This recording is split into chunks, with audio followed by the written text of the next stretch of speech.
இல்ல தம்பி விஜய்க்கு கொஞ்சம் அனுபவம் இன்னும் போதாது அப்படின்னு தான் நான் நினைக்கிறேன். அவர் என்னன்னா தனித்து விடப்பட்டதால் ஏதோ அப்படி பேசுகிறாரா என்று எனக்கு தெரியவில்லை.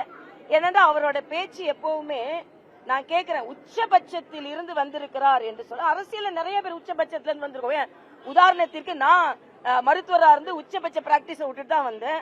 டாக்டருக்கு ஆக்டர் குறைஞ்சது கிடையாது, ஆக்டருக்கு டாக்டர் குறைஞ்சது கிடையாது. அதே மாதிரி தம்பி IPS அவர்களும் உச்சபட்ச பணியில இருக்கும்போது தான் வந்தாங்க. எங்க டாக்டர் கிருபாநிதி உச்சபட்ச பிராக்டிஸ்ல இருந்தா வந்தாங்க. அதனால அரசியலுக்கு இது புதிது கிடையாது. அதுவும் பாரதிய ஜனதா கட்சிக்கு புதிய கிடையாது.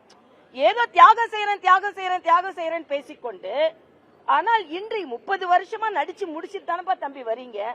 அதனால தம்பிக்கு கொஞ்சம் அனுபவம் பத்தாது. ஒரு சின்ன தம்பி பேசுகிறாருன்னு தான் நான் எடுத்துக்கொள்ள முடியும்.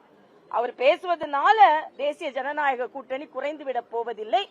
தேசிய ஜனநாயக கூட்டணி வெற்றி பெறும். இன்று உண்மையிலேயே போட்டி என்பது திமுக கூட்டணிக்கும் தேசிய ஜனநாயக கூட்டணிக்கும் தான். அதனால இன்று அவர் என்ன சொல்றாரு, கூடுதல் சக்தி வந்தால் அதோடு, இல்லை என்றால் தனி சக்தியாக அப்படின்றாரு.